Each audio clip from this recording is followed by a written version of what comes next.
qui caractérise cette édition, c'est un peu qu'elle est en phase avec ce que l'Afrique est en train de vivre en ce moment. Avec la globalisation et tout ce qui va avec, l'Afrique aujourd'hui, elle a pris conscience, et les jeunes Africains ont pris conscience qu'ils doivent prendre leur avenir en main.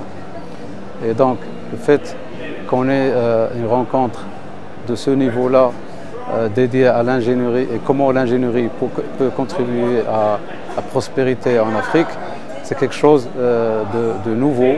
C'est notre deuxième édition. Nous avons eu la première édition en 2015. Et cette fois-ci, nous avons dédié cette édition à la prospérité et aux moyens que l'ingénierie peut mettre en place pour contribuer à cette prospérité. Et donc, nous avons environ 300 participants qui représentent 30 pays.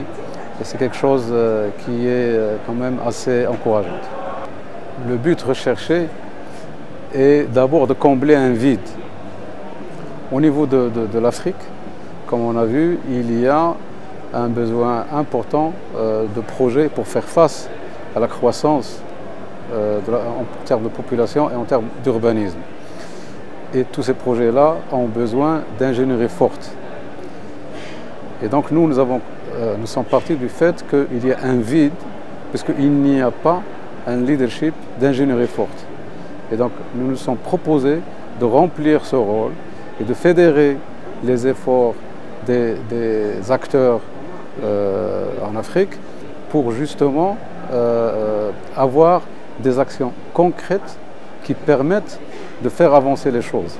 Et comme vous savez, l'ingénierie elle est au centre de tout cela.